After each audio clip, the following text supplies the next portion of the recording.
Hello dear students, how are you all? Hope all of you are well.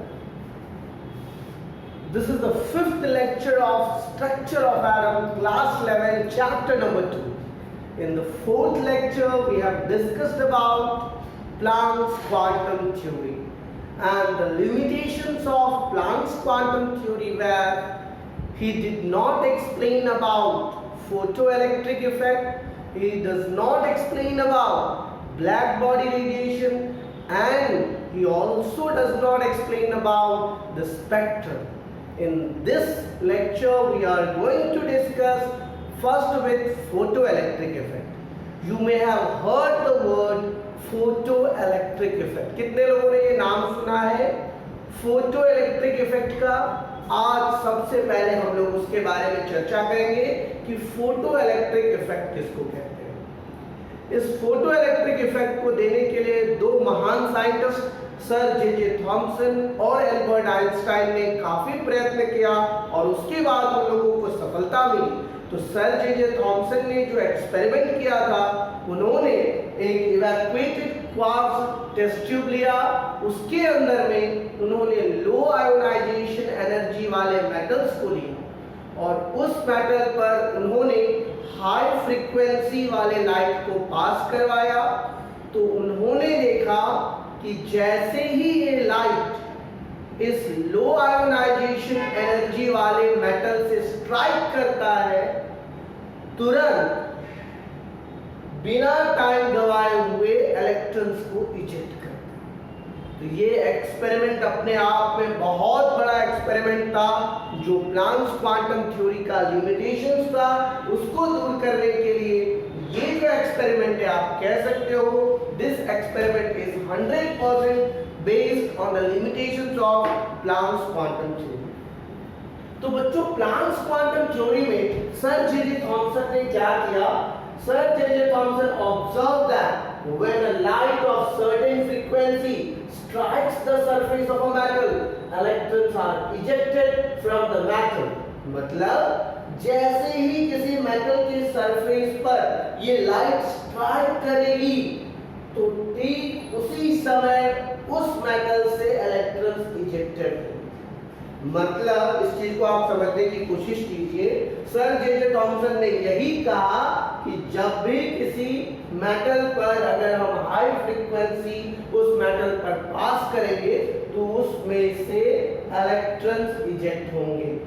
तो ये जो electrons है, इस इलेक्ट्रॉन्स को आप फोटॉन्स कह सकते हो, इसीलिए इस इफेक्ट को फोटोइलेक्ट्रिक इफेक्ट कहा जाता है। और जो इलेक्ट्रॉन्स यहाँ से इजेक्ट हो रहे हैं, उस इलेक्ट्रॉन्स को फोटो इलेक्ट्रॉन्स कहा जाता है। अब यहाँ पर क्वेश्चन आई, क्या सर सारे मेटल्स जो है मतलब इलेक्ट्रॉन्स इजेक्ट करेंगे या नहीं करेंगे? तो जवाब आया नहीं सर, सारे मेटल्स नहीं कर सकते हैं।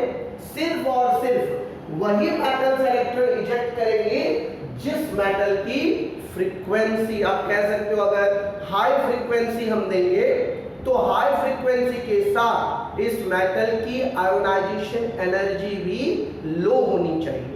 तो उसके लिए स्पेशली सेकेंड पॉइंट जो है हमारा, आप लोग देख सकते हैं, you all can read the second point. Second point में एक्सप्लेन किया गया है, a few metals which have low ionization energy like cesium effects under the action of visible light.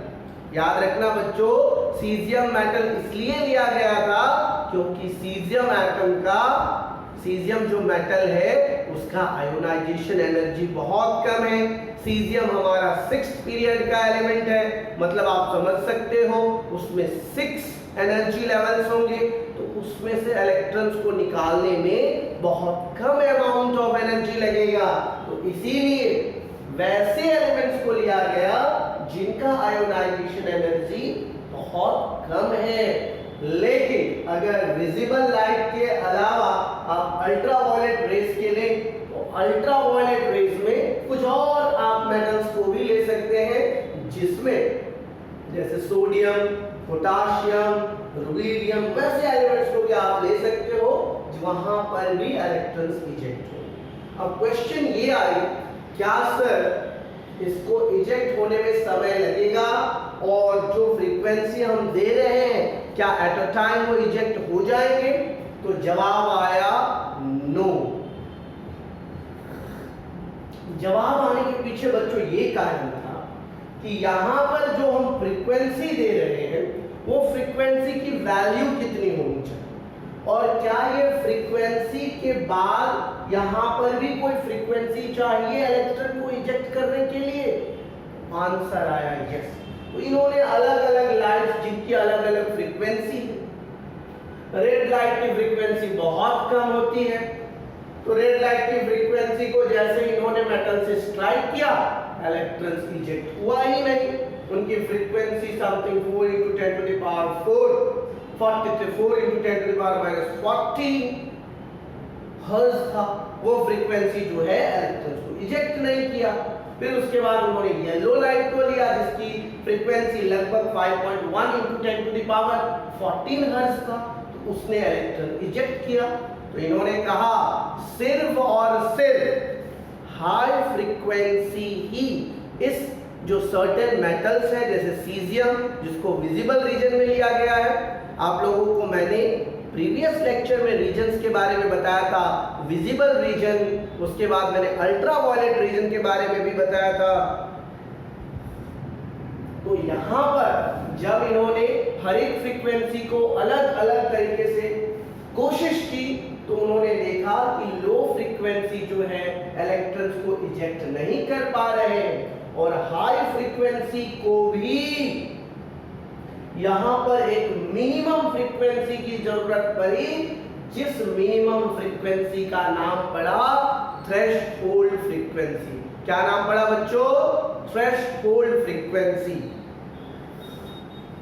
तो बच्चों हम सब जानते हैं यहां पर जो भी मेटल्स होगा, जैसे सपोज कीजिए ये आपका मेटल है, यहां पर जो आपके लाइट स्ट्राइक करेंगे तो लाइट स्ट्राइक करने के बाद इनकी जो फ्रीक्वेंसी है तो यहां पर एक मिनिमम अमाउंट ऑफ फ्रीक्वेंसी चाहिए जो इसको इलेक्ट्रॉन्स में इजेक्ट करेगा। तो ये जो फ्रीक्वेंसी है बच्चों, इस फ्रीक्वेंसी को थ्रेशहोल्ड फ्रीक्वेंसी कहा गया। क्या कहा गया बच्चों? Threshold frequency. यहां पर हम जो कुछ भी कंपेयर करते हैं बच्चों एनर्जी से कंपेयर करते हैं, तो यहां पे एनर्जी हमारा किसमें है? मोशन में है। तो हम लोग कह सकते हैं kinetic energy is equal to frequency minus threshold frequency. तो बच्चों यहां पर जैसे कि मैंने आप लोगों को पहले भी बताया था, एनर्जी जो है फ्रीक्वेंसी का डायरेक्टली प्रोपोर्शनल है। जितनी ज्यादा इंटेंसिटी उतनी ज्यादा एनर्जी। मैं अभी जिस तरह से बोल रहा हूं, मेरे जो साउंड पिच है, मेरी जो रिदम है, ये उसी प्रकार से फ्रीक्वेंसी आप कह सकते हो कि अगर मेरे अंदर बॉडी में ज्यादा एनर्जी होगी, मैं ज्यादा जोर से बोलूंगा तो मेरी फ्रीक्वेंसी हाई होगी, इंटेंसिटी हाई होगी। ठीक उसी प्रकार से अगर कोई लाइट जिसकी फ्रीक्वेंसी ज्यादा है, अगर वो इस मेटल पर, सर्टेन मेटल जिसकी आयोनाइजेशन एनर्जी कम है, तो लाइट टकराने के बाद इनको एक मिनिमम फ्रीक्वेंसी की जरूरत होती है। अगर वो फ्रीक्वेंसी उसको मिल जाता है तो वहां से इलेक्ट्रॉन्स इजेक्ट हो जाते हैं।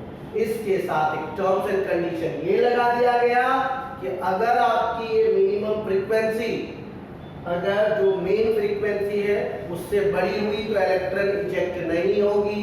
सिर्फ और सिर्फ याद रखना है कि threshold frequency must be lower than the frequency. समझ में आया बच्चों? What is thresh photoelectric effect समझ में आया या नहीं आया आप लोगों को? फोटो इलेक्ट्रिक इफेक्ट एक ऐसा इफेक्ट है जिसमें सीजियम या फिर उस तरह के जो मेटल्स हैं जिनकी आयोनाइजेशन एनर्जी कम है, तो वैसे मेटल्स पर अगर हम बीम ऑफ लाइट को स्ट्राइक करते हैं तो वो metals instead of giving reflected light they give इजेक्शंस of electrons. तो टाइम में कोई डिफरेंस लेते नहीं है ये लोग, इलेक्ट्रॉन्स को इजेक्ट करते हैं। इसके साथ साथ ये भी कहा गया कि जिसकी फ्रीक्वेंसी कम होगी वो जो है इलेक्ट्रॉन्स इजेक्ट नहीं करेंगे।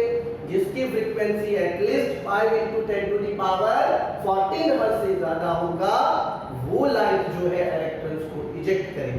तो बच्चों यहाँ पे जो आपको फॉर्मूला मिला, kinetic energy is equal to h nu minus h nu nought. पूछ सकते हैं सर ये आया है कहां से? तो बच्चों मैंने आप लोगों को पहले भी बताया था, energy is directly proportional to frequency, E is equal to h nu, बराबर? यस और नो? यस। तो ये जितने भी फ्रीक्वेंसी है बच्चों एनर्जी ही तो है, और इनको जो इलेक्ट्रॉन्स को इजेक्ट होने में जो फ्रीक्वेंसी लग रहे हैं, तो इस फ्रीक्वेंसी को अगर आप माइनस कर दोगे इस फ्रीक्वेंसी में से, तो ये जो एनर्जी आपका स्प्लिट हो रहा है, जो एनर्जी मोशन में है, उसको हम लोग कहते हैं काइनेटिक एनर्जी। तो kinetic energy is equal to h nu minus h nu nought. समझ में आ गया बच्चों? ये इजेक्शन ऑफ इलेक्ट्रॉन्स के लिए काइनेटिक एनर्जी ये है, क्योंकि काइनेटिक एनर्जी जो है यहाँ पर इलेक्ट्रॉन्स इजेक्ट हो रहे हैं, वो मोशन में है, तो इसीलिए वैसे एनर्जी को हम लोग काइनेटिक एनर्जी कहेंगे। तो kinetic energy is equal to क्या हो गया बच्चों?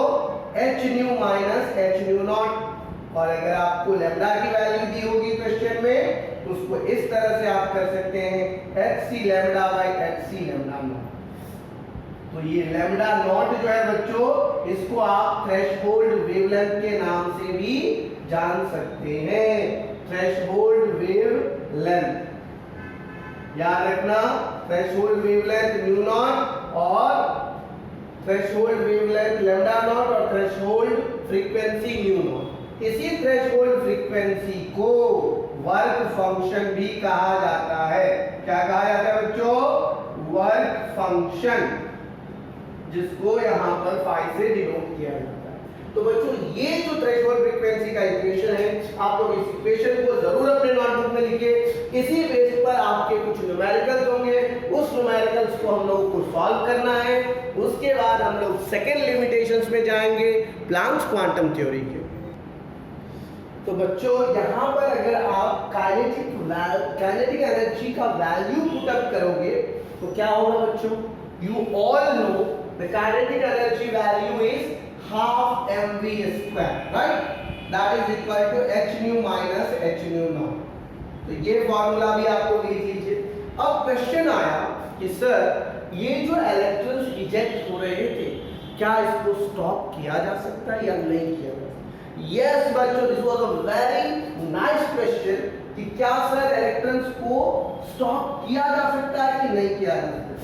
स्टॉपिंग पोटेंशियल, जब आपकी काइनेटिक एनर्जी की वैल्यू मैक्सिमम ले जाओगे, कि अगर मान लीजिए आपका यहां से इलेक्ट्रॉन्स इजेक्ट हो रहा था, ये सरफेस, ये लाइट और ये आपके समझ लीजिए डिटेक्टर्स ऑफ इलेक्ट्रॉन्स, तो यहां पर जो इलेक्ट्रॉन्स इनको मिल रहा है, प्राप्त हो रहा है, अगर हम इसकी पोटेंशियल को बढ़ा देंगे, stopping potentials for this ejected electron, अभी जस्ट आपने फॉर्मूला लिखा, kinetic energy is equal to h nu minus h nu not और half m v square is equal to h nu minus h nu not और half m v square is equal to h nu minus 5। मतलब यहाँ पर ये threshold frequency और ये work function दोनों एक ही है।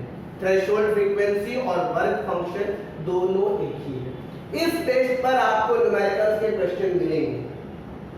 एक आता है काइनेटिक एनर्जी मैक्सिमम, जब मैंने आपको कहा इसका जो स्टॉपिंग पोटेंशियल है उसकी वैल्यू को अगर आप बढ़ा दोगे तो याद रखना बच्चों, मैक्सिमम काइनेटिक एनर्जी के ई मैक्सिमम, इसका मतलब हो गया maximum kinetic energy is equal to e nu nought, जिसकी वैल्यू इसके बराबर होता है एच न्यू माइनस 1। तो ये भी वैल्यू आप लोगों को स्टॉपिंग पोटेंशियल में लर्न करके रख लेना है। तो हमारे जो भी न्यूमेरिकल्स होंगे, स्पेशली जस्ट सपोज कीजिए अगर आपको काइनेटिक एनर्जी निकालना है, फ्रीक्वेंसी और थ्रेशोल्ड फ्रीक्वेंसी की वैल्यू दी हुई है तो इजी आप निकाल सकते हो। अगर वेलोसिटी की भी वैल्यू निकालना है और ये दोनों दिया हुआ है, मास ऑफ इलेक्ट्रॉन की वैल्यू पुट अप कर दोगे। As for example half mv square is equal to h nu minus h nu nought, तो mv स्क्वायर की वैल्यू क्या हो जाएगी बच्चों? 2h nu minus h nu nought, या mv square is equal to 2h nu minus nu nought, v square is equal to 2h/m nu minus nu not, और इसका जब वेलोसिटी की वैल्यू निकालोगे तो √2h/m nu minus nu nought. तो इस तरीके से आप अगर पूरे इक्वेशंस में जो भी वैल्यू हम लोगों को निकालने के लिए कहेगा आप इजीली निकाल सकते हैं। अब आ जाइए क्वेश्चन जो दूसरा लिमिटेशन था प्लैंक्स क्वांटम थ्योरी का, वो था ब्लैक बॉडी रेडिएशन। और आप सब जानते हो ब्लैक बॉडी रेडिएशन, मुझे कहने की जरूरत नहीं है ब्लैक बॉडी रेडिएशन किसको कहते हैं और ब्लैक बॉडी रेडिएशन में क्या होता है। आप सब जानते हैं कि ब्लैक बॉडी रेडिएशन एक्चुअली क्या चीज है। ब्लैक बॉडी रेडिएशन जो है ऐसा बॉडी है जो मैक्सिमम हीट एब्जॉर्ब करता है। क्या करता है बच्चों? मैक्सिमम हीट एब्जॉर्ब करता है।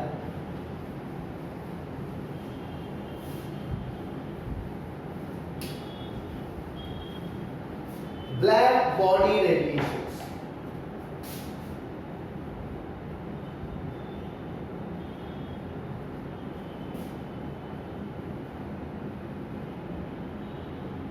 तो ब्लैक बॉडी रेडिएशन को मैं आपको इस तरह से बताता हूं, जस्ट सपोज कीजिए ये हमारा कोई ब्लैक बॉडी है, बराबर, काला कलर का एक बहुत बड़ा पत्थर समझ लीजिए। अगर हम इस पर लाइट देते हैं, जैसे इस पर लाइट जाता है, लाइट निकलेगा, लेकिन याद रखना बच्चों ये मैक्सिमम एनर्जी को क्या करता है? एब्जॉर्ब कर लेता है। मैक्सिमम एनर्जी को एब्जॉर्ब कर लेता है। तो ये जो मैक्सिमम एनर्जी को जो एब्जॉर्ब करता है और उसके बाद ये वापस जब एनर्जी रेडिएट करता है, जैसे आप लोगों को पता होगा कि विंटर के सीजन में हम लोग को प्रीफर किया जाता है कि डार्क कलर के क्लोथ्स पहनने चाहिए। रीजन क्या होता है? डार्क कलर के क्लोथ्स जो है ये जो रेडिएट एनर्जी हम तक पहुंचती, आप कह सकते हो सनलाइट की जो रेडिएशन है हम तक जो पहुंचती है उसको ये डार्क कलर के क्लोथ्स अपने अंदर एब्जॉर्ब कर लेते हैं और हमारे बॉडी को वार्म रखते हैं। इसीलिए विंटर के सीजन्स में डार्क कलर के क्लोथ्स प्रीफर किए। ये ब्लैक बॉडी भी बिल्कुल उसी तरह से है। इस ब्लैक बॉडी रेडिएशंस को आपको इस तरह से समझना है कि जैसे डायमंड होता है, तो डायमंड में आप लोग देखना बहुत सारे एजेस होते हैं। अब जैसे मान लीजिए यहां से लाइट ने एंट्री की, तो यहां से ये यहां पे टकराया, फिर यहां पे टकराया, फिर यहां पे टकराया, फिर यहां पे टकराया, फिर यहां पे, फिर यहां पे। इस तरह से ये आप कह सकते हो कि मैक्सिमम टाइम्स जो है ये स्ट्राइक करके इसके अंदर में हीट एनर्जी है। जैसे डायमंड का जो डायमंड होता है उसका रिफ्रैक्टिव इंडेक्स सबसे ज्यादा क्यों होता है? रीजन यही है, एक बार अगर उसके अंदर में लाइट चली गई तो वो जितने भी एजेस है उसी के अंदर में टकरा करके गिरे रह जाते हैं, इसीलिए डायमंड सबसे ज्यादा चमकता है। रीजन ये है बच्चों, उसके अंदर जो एक बार फोटोन, एक बार लाइट इंटर कर गई तो ये जो आप उसके एजेस देख रहे हो, अंदर में जो एजेस है उससे बार बार वो स्ट्राइक करता है और वो पूरा कुछ इस तरह का स्ट्रक्चर बनाता है। इसीलिए डायमंड सबसे ज्यादा चमकीला सब्सटेंस है, सबसे हार्ड सब्सटेंस है। ठीक उसी प्रकार से अगर ब्लैक बॉडी की हम बात करें तो जो भी एनर्जी रेडिएट करके उसके अंदर में जाती है वो स्ट्राइक कर करके यहीं पर वो एब्जॉर्ब कर लेता है और वो एब्जॉर्ब कर लेता है कुछ इस तरीके से। मैं आपको एक एग्जांपल दूंगा। अगर हम ब्लैक कलर के आयरन रॉड को, ये ब्लैक कलर का आयरन रॉड है, इसको जब आप यहाँ पे हीटिंग करना चालू करो, यहाँ पे फायर देना आपने चालू किया, तो पहले ये आयरन के जो रॉड है वो ब्लैक से पहले डल रेड होंगे, फिर रेड से धीरे धीरे धीरे धीरे बहुत रेड जब हो जाएगा, एक्सट्रीम रेड, तो उसके बाद ये येलो में कन्वर्ट होगा और येलो जब बहुत ज्यादा येलो हो जाएगा तो धीरे धीरे ये व्हाइट में कन्वर्ट होगा और व्हाइट जब बहुत ज्यादा हो जाएगा तब ये ब्लू में कन्वर्ट। तो बच्चों ये कुछ और नहीं है, वही विबज्योर है आपका, जिसकी फ्रीक्वेंसी ज्यादा होगी मैक्सिमम एनर्जी वहां तक पहुंचेगी और उस कलर को आपको इमिट करेगी। फाइनली ये ब्लू कलर में क्यों इमिट करता है? बिकॉज आप जो एनर्जी उसको दे रहे हो, हीट एनर्जी जो दे रहे हो, बार बार जब इस ब्लैक बॉडी को आपने एनर्जी दिया, वो एनर्जी एब्जॉर्ब करके अपने डिफरेंट डिफरेंट फ्रीक्वेंसीज के रूप में वो चेंज होते गए, वो एनर्जी को एब्जॉर्ब करता गया। पहले जो है ब्लैक से रेड में, रेड से डार्क रेड, फिर येलो, फिर व्हाइट और फिर फाइनली ब्लू पर आकर के आपको दिखेगा कि आयरन का रॉड ब्लू कलर्स की लाइट इमिट कर। This is black body radiation बच्चों। ब्लैक बॉडी रेडिएशन कहने का मतलब यही है कि जब भी कोई ब्लैक बॉडी एनर्जी को एब्जॉर्ब करती है, रेडिएटेड एनर्जी को एब्जॉर्ब करती है, तो वो एब्जॉर्ब करने के साथ साथ ये जो आप डिफरेंट फ्रीक्वेंसीज देख रहे हो, इस तरह से वो इमिट करती है। ठीक उसी प्रकार से जैसे हम विंटर सीजन में डार्क क्लोथ पहनते हैं, तो वो रेडिएटेड फ्रीक्वेंसी, वो रेडिएटेड एनर्जी हमारी बॉडी के अंदर में पहले वो जो सारे रेस के रेडिएटेड एनर्जी रेस वो हम एब्जॉर्ब किए, उसके बाद उसमें से जो भी इमिट करने के लिए लायक बचा, तो वो जब इमिट करती है तो हमें पूरा गर्मी लगती है। यही रीजन है कि विंटर में डार्क कलर के क्लोथ्स पहनना चाहिए और समर में लाइट कलर के क्लोथ्स पहनना चाहिए। तो बच्चों ये दो जो था हमारा ब्लैक बॉडी रेडिएशंस और प्लांक्स क्वांटम थ्योरी, ये दोनों लिमिटेशंस, प्लांक्स क्वांटम थ्योरी का ये दोनों लिमिटेशंस था, फोटो इलेक्ट्रिक इफेक्ट और ब्लैक बॉडी रेडिएशन। तीसरा जो है उससे पहले, मतलब स्पेक्ट्रम से पहले, एब्जॉर्प्शन स्पेक्ट्रम, एमिशन स्पेक्ट्रम से पहले हम लोगों को पढ़ना पड़ेगा बोर्स एटॉमिक मॉडल। तो बोर्स एटॉमिक मॉडल पढ़ने के लिए आप लोगों को ये दोनों कंसेप्ट क्लियर होने चाहिए। कौन कौन से? प्लांक्स क्वांटम थ्योरी का कंसेप्ट, फोटो इलेक्ट्रिक कंसेप्ट और तीसरा black body radiation. So all of you are ready for Bohr's atomic model concept? Sure. Please pause the video for a second. So students, now the topic is Bohr's atomic model. अब Bohr's atomic model से पहले दो important terms आपको याद रखना होगा। एक Coulombic force, electrostatic force या कूलम्बिक फोर्स कब होता है? आप लोगों को याद होगा जब पॉजिटिव चार्ज और नेगेटिव चार्ज के बीच में जो फोर्स लगता है उसको इलेक्ट्रोस्टैटिक फोर्स कहा जाता है। ये जो फोर्स लगता है बच्चों, इसी फोर्स को इलेक्ट्रोस्टैटिक फोर्स कहा जाता है, या फिर इसका दूसरा नाम है कूलम्बिक फोर्स। याद रखना, जब पॉजिटिव और नेगेटिव चार्ज इन दोनों के बीच में जो फोर्स लगता है उस फोर्स को क्या कहा जाता है? Coulombic force. तो आप लोगों को याद होगा ग्रेविटेशन चैप्टर में आप लोगों ने पढ़ा होगा, अगर यहाँ पर कोई बॉडी m1 है, कोई दूसरी बॉडी m2 है और इन दोनों बीच के डिस्टेंस r है, तो force is directly proportional to the product of bodies and inversely proportional to the square of the distance. So force is directly proportional to the product of body upon square of distance, and if we remove the proportional we put a constant m1 into m2 by r. ठीक उसी प्रकार से अगर हम Coulombic force की बात करें तो यहाँ पर चार्ज होगा q1 into q2 by r square और यहाँ पर आप कांस्टेंट k रखेंगे। ठीक बिल्कुल उसी प्रकार से जैसे हम लोगों ने ग्रेविटेशनल चैप्टर में पढ़ा था। तो मान लीजिए कोई अपोजिट दो चार्ज q1 और q2 है और उन दोनों के बीच का डिस्टेंस r है, तो उनके बीच में जो इलेक्ट्रोस्टैटिक फोर्स लगेंगे उसको हम लोग क्या कहेंगे बच्चों? कूलम्बिक फोर्स की वैल्यू क्या होगी? k into q1 into q2 by r square। और आप सब जानते हो मोमेंटम p का वैल्यू क्या होगा? mv होता है, लेकिन अगर हम ऑर्बिट की बात करें तो यहाँ पर p की वैल्यू mvr हो जाएगी। और एक तीसरा सबसे ज्यादा इंपॉर्टेंट, जैसे कोई अगर हम ऑर्बिट में न्यूक्लियस की तरफ अगर इलेक्ट्रॉन्स जो है सिचुएटेड है, तो यहाँ पर जो इलेक्ट्रॉन्स की तरफ फोर्स लगेगा इसको न्यूक्लियर अट्रैक्शन फोर्स कहते हैं, और इसको या आउटसाइड टुवर्ड्स जो फोर्स लगता है उसको सेंट्रीफ्यूगल फोर्स कहा जाता है। तो यहाँ पर जो वैल्यू हम लोगों ने निकाला है इलेक्ट्रोस्टैटिक फोर्स या फिर कूलम्बिक फोर्स, वो जो है न्यूक्लियर अट्रैक्शन फोर्स भी उसको हम लोग कह सकते हैं। और दूसरा जो मेन वैल्यू है जो आप लोगों को हमेशा लर्न करके रखना है दैट इज सेंट्रीफ्यूगल फोर्स। तो सेंट्रीफ्यूगल फोर्स कैसे होगा बच्चों, यहाँ पर इलेक्ट्रॉन्स का मोमेंटम होगा और जो डिस्टेंस है वो, मतलब आप उसको कह सकते हो centrifugal force is equal to mv square by r। तो ये बच्चों हमारा दो तरह का फोर्स है, न्यूक्लियर अट्रैक्शन फोर्स और सेंट्रीफ्यूगल फोर्स, जो एटम्स के ऊपर में लगते हैं। अब आ जाइए bourse atomic model. Bourse atomic model में कुछ उन्होंने जो पोस्टुलेट्स दिया था, सबसे पहला पोस्टुलेट उन्होंने कहा था कि total positive charge situated at the centre of an atom called nucleus, जो कि रदरफोर्ड ने भी कहा था।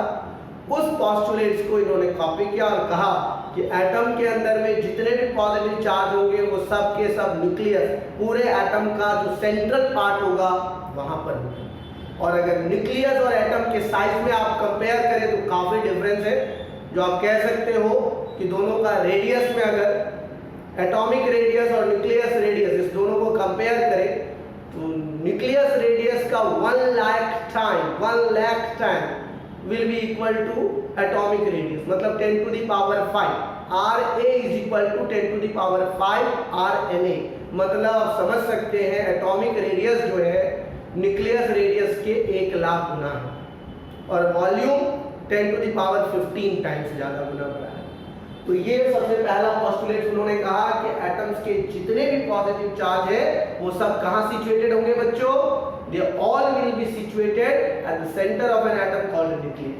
दूसरा इनका पॉइंट था कि इलेक्ट्रॉन्स जो है एटम्स के इस सर्कुलर पाथ पर रिवॉल्व करेंगे, जिस सर्कुलर पाथ का नाम ऑर्बिट है, जिसको शेल कहा जाता है, एनर्जी लेवल्स कहा जाता है। इसी का दूसरा नाम शेल है, तीसरा नाम एनर्जी लेवल्स है।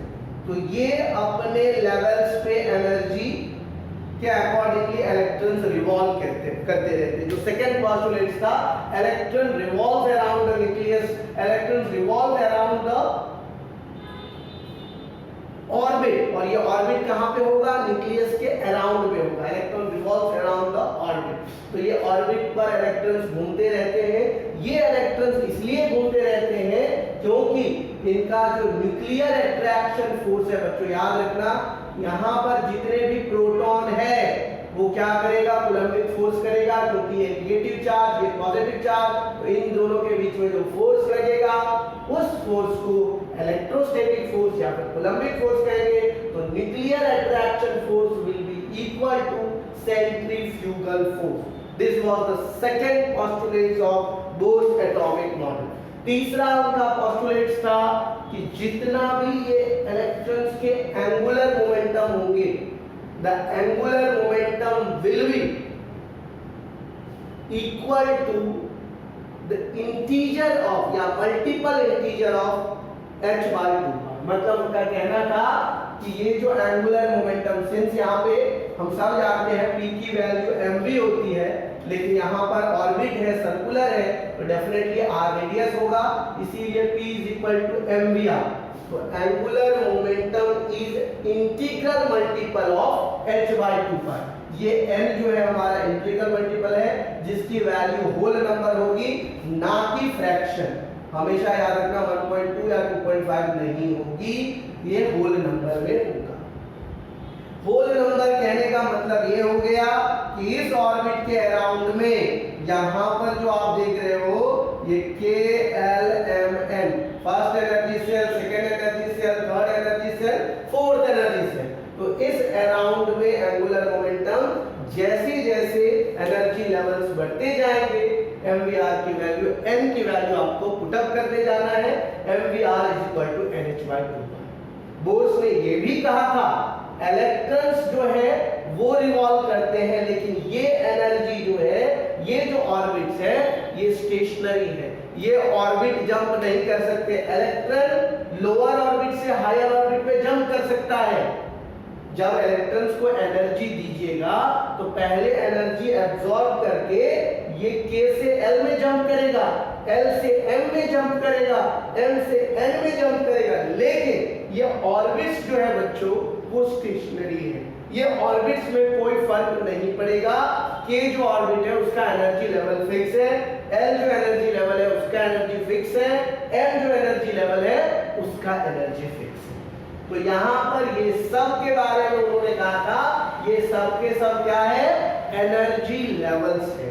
तो एनर्जी लेवल्स के बारे में उन्होंने कहा। उसके बाद उन्होंने कहा कि अगर हम किसी भी इलेक्ट्रॉन्स को एनर्जी देते हैं, सपोज कीजिए यहाँ पर एक थर्ड लेवल में एक इलेक्ट्रॉन है जिसको हमने एनर्जी दिया, तो ये एनर्जी एब्जॉर्ब करके यहाँ पे जंप करके फोर्थ ऑर्बिट में जा सकता है, जिसको एक्साइटेड स्टेट कहते हैं। इस इलेक्ट्रॉन का वो एक्साइटेड स्टेट कहलाएगा।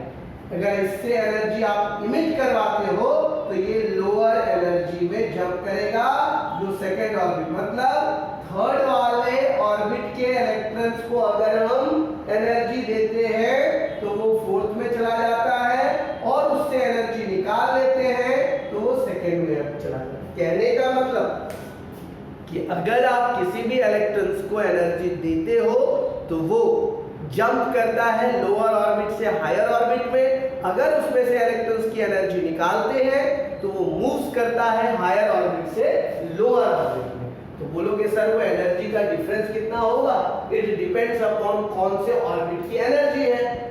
En की वैल्यू जो होगी E2 माइनस E1 या E3 माइनस E2, तो हम लोगों को डेल्टा E की वैल्यू मिल जाएगी फाइनल एनर्जी स्टेट से इनिशियल एनर्जी स्टेट। अब आ जाइए, जैसे मैंने आपको कहा था, nuclear attraction force is equal to centrifugal force. अब आप लोगों के दिमाग में क्वेश्चन आएगा, सर ये न्यूक्लियर अट्रैक्शन फोर्स क्या है? तो न्यूक्लियर अट्रैक्शन फोर्स जो है बच्चों, यहाँ पर जस्ट सपोज कीजिए ये न्यूक्लियस है, इस न्यूक्लियस का मतलब टोटल नंबर ऑफ प्रोटॉन जिसको Z से हम लोग डिनोट करते हैं, और यहाँ पर जो इलेक्ट्रॉन्स है, सिंस यहाँ पे Q1 into Q2 है, तो दो इलेक्ट्रॉन आप डाल दीजिए, तो यहाँ पर दो इलेक्ट्रॉन्स के बीच में जो फोर्स लगेगा, तो न्यूक्लियर अट्रैक्शन फोर्स की मैं बात कर रहा हूँ, दैट विल बी KZe²। बोलोगे Z क्या है सर? तो ये न्यूक्लियर चार्ज है बच्चों, इस एटम का क्या है? Nuclear charge. तो KZe²/r²। बोलोगे सर आपने तो लिखा था KQ1 into Q2/r²। बच्चों बिल्कुल वही है, K के बदले K, Q1 और Q2 जिस एलिमेंट का है, इसीलिए मैंने Z यहाँ पे लिख दिया है, Z into E²/r²। KZe²/r² जो है वो न्यूक्लियर अट्रैक्शन फोर्स की वैल्यू हो गई, और सेंट्रीफ्यूगल फोर्स की वैल्यू mv²/r हो गई। तो इसको सबसे पहले आप लोग नोटबुक में नोट डाउन कर लीजिए, और इस वैल्यू से हम लोग सबसे पहले क्या निकालेंगे? वेलोसिटी ऑफ इलेक्ट्रॉन निकालेंगे, v की वैल्यू निकालेंगे, फिर r की वैल्यू निकालेंगे, फिर एनर्जी की वैल्यू निकालेंगे। ये सारे वैल्यूज हम लोग नेक्स्ट लेक्चर में डिस्कस करेंगे। अभी फिलहाल आपको ये बोर्स के पोस्टुलेट्स को रिमेंबर रखना है। नेक्स्ट वीडियो में मैं इसको कंटिन्यू करूंगा, बोर्स के पोस्टुलेट्स को, कैसे एनर्जी की वैल्यू निकालेंगे, कैसे वेलोसिटी की वैल्यू निकालेंगे, कैसे रेडियस की वैल्यू निकालेंगे। ये सारी चीजें मैं आपको नेक्स्ट लेक्चर में डिटेल दूंगा। आज के लिए बस इतना ही। आशा करता हूँ आप लोगों को ये वीडियो समझ में आया होगा। अगर जो भी डाउट्स है आप इस वीडियो के नीचे में कमेंट कर सकते हैं। अगर आपको समझ में आया, अच्छा लगा तो लाइक कर सकते हैं, सब्सक्राइब कर सकते हैं, और अपने दोस्तों के साथ शेयर भी कर सकते हैं। That's all. Thank you very much for watching this video. Have a great day.